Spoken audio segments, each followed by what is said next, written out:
अस्सलाम वालेकुम students. Income tax का हमारा जो है वो आज का जो टॉपिक है वो है कंपटीशन ऑफ टैक्स पेएबल। अब आज के जो टॉपिक है उसके अंदर हमने टैक्स की कैलकुलेशन सीखनी है। एक बात मैं यहाँ पर आपको बताता चलूँ कि जब आपको फाइनल पेपर में जो क्वेश्चन पेपर आएगा उसमें जो स्लैब रेट का जो टेबल है वो आपको गिवन होगा, तो लिहाजा रेट्स आपको याद करने की जरूरत नहीं है, वो रेट्स आपको पेपर में अवेलेबल होंगे। आपने जस्ट टोटल टैक्सेबल इनकम को कैलकुलेट करना है और टैक्सेबल इनकम कैलकुलेट करने के बाद उसके ऊपर कंपटीशन ऑफ टैक्स पेएबल का जो है वो तरीकेकार जो है वो अप्लाई करना है।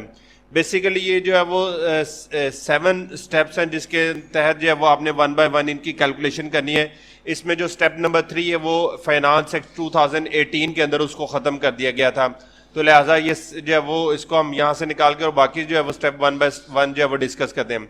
नंबर 1 के अंदर आपने सबसे पहला काम क्या करना है कि आपने competition of tax payable on taxable income के जो भी टैक्सेबल इनकम आई है या taxable income for rate purpose है ये in case of share from AOP, सबसे पहले उसको कैलकुलेट करना है आपने। जो tax liability as per slab rate आपकी आएगी, स्लैब रेट के हिसाब से जो है वो आपको जो पेपर में गिवन हो के आपने ग्रॉस टैक्स कैलकुलेट करना है।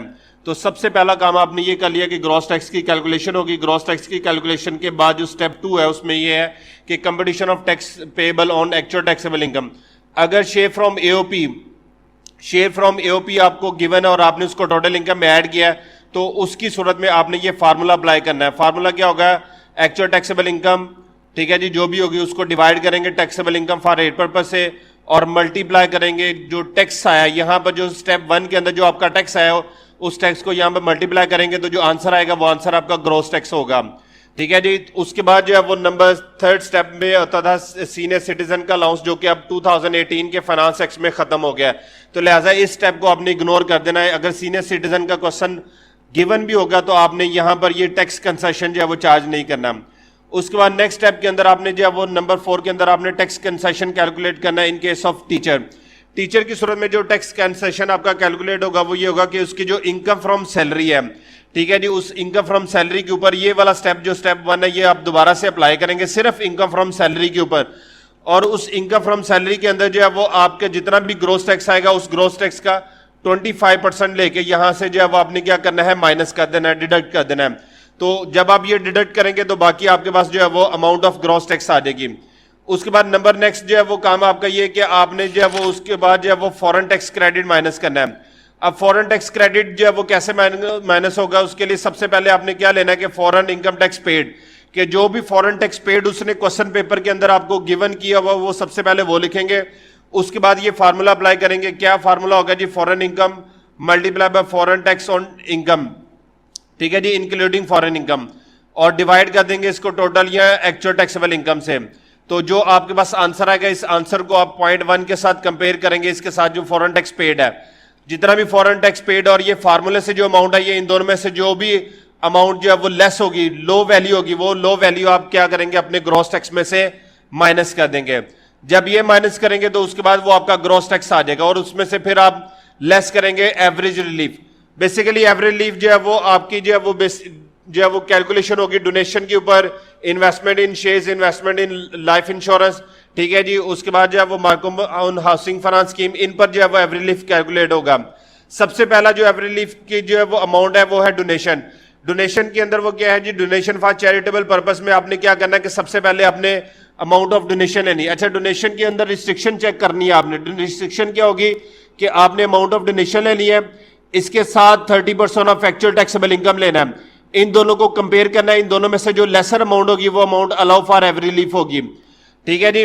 नोट याद रखना है कि no relief is available on donation to Baitul Maal fund और donation to paid in cash या डोनेशन पेड टू मॉस्क वगैरह, ये जो डोनेशन आप कैश के अंदर पे करेंगे उसके ऊपर एवरेज रिलीफ आपको अलाउ नहीं है। सिर्फ जो रिकग्नाइज्ड इंस्टीट्यूशन उनके ऊपर जो है वो डोनेशन अगर आप करेंगे तो उस पर एवरेज रिलीफ आपको अलाउ होगा। नंबर 2 है, एक तो वैल्यू आपकी ये डोनेशन की होगी जो कि आपको अलाउ है फॉर एवरेज रिलीफ। नंबर 2 है इन्वेस्टमेंट इन शेयर्स या इन्वेस्टमेंट इन लाइफ इंश्योरेंस। अगर ये दोनों दिए होंगे तो हायर वैल्यू के ऊपर लेंगे, अगर एक होगा तो जो भी होगा उसके ऊपर टैक्स एवरेज रिलीफ कैलकुलेट हो जाएगा। इसके लिए जब वो लिमिटेशन क्या है कि actual amount of investment 20% of taxable income और 15 लाख, दोनों में से तीनों में से जो लेसर अमाउंट होगी वो अमाउंट एडमिसिबल होगी फॉर एवरेज रिलीफ। अब इनकी सूरत में जो शेयर्स है इसकी सूरत में आपने जो नोट्स याद रखने वो क्या है कि जी no relief is available on shares of on purchase of share from stock exchange, ठीक है जी, because a person is not an original allottee. Relief of shares of private company purchase is only available if shares are purchase through privatisation commission. अगर private company में original allottee है तो फिर उस सूरत में आपको अलाउ नहीं है, सिर्फ प्राइवेटाइजेशन कमीशन की सूरत में अलाउ है। पब्लिक कंपनी की सूरत में ओरिजिनल अलॉटी का होना जरूरी है और प्राइवेट कंपनी में प्राइवेटाइजेशन कमीशन से खरीदे होने लाजमी है। अच्छा जी, if a person purchase share from listed company as an original allottee and also pay premium of life insurance rebate can only be calculated on the higher amount. तो दोनों में से जो हायर अमाउंट होगी उस पर कैलकुलेट हो जाएगी अगर दोनों ही अवेलेबल है। अगर कोई सा एक अवेलेबल है फिर तो ऑब्वियसली उस पर कैलकुलेट होगी। अच्छा जी, आगे है life investment in life insurance या health insurance. Amount of insurance premium paid number 1 और नंबर 2 है 5% ऑफ टोटल या एक्चुअल टैक्सेबल इनकम और ₹1,50,000 नंबर 3। तो इन तीनों में से जो लेसर अमाउंट होगी वो अमाउंट अलाउ होगी फॉर एवरी लीव। अब इसके साथ जो नोट है वो है no relief is available on accidental insurance premium paid by employ और इंश्योरेंस पेड बाय एम्प्लॉय और insurance premium paid for the wife of employ और मेडिकल और हॉस्पिटलाइजेशन। तो इन पर आपको एवरी लीव अलाउ नहीं है, ठीक है जी। और नंबर 4 पॉइंट है retirement annuity scheme contribution to approve pension fund. Retirement annuity scheme कह लें या contribution to approve pension fund कह लें, तो इस पर आपको एवरी लीव अलाउ है। अच्छा, यहां पर जो है वो रिस्ट्रिक्शन 2 तरह के हैं। अगर तो एज 40 ईयर्स तक है तो उस सूरत में एक्चुअल कंट्रीब्यूशन और 20% of taxable income which ever is low. अगर एज अबव 40 है तो इस सूरत में एक्चुअल कंट्रीब्यूशन और 30% ऑफ टैक्सेबल इनकम या actual income which ever is low, तो फिर उस पर एवरी लीव कैलकुलेट हो जाएगा, ठीक है जी। तो अब जब ये आपके पास ये अमाउंट्स आ गई, आपने इन सूरतों में जो है वो एवरी लीव की अमाउंट एडमिसिबल निकाल ली। तो जब अमाउंट एडमिसिबल निकाल लेंगे तो उसके बाद आपने जो है वो फार्मूला लगाना है। अब फार्मूला लगाते हुए आपने ख्याल रखना है कि अगर क्वेश्चन में शेयर फ्रॉम एओपी गिवन है या नहीं। अगर तो share from AOP not given, आपके पास अवेलेबल नहीं है, तो फिर फार्मूला क्या होगा, gross tax divided by taxable income multiply bye amount admissible. अगर शेयर फ्रॉम एओपी है तो gross tax over taxable income for rate purpose divided by जब वो amount admissible for every leave.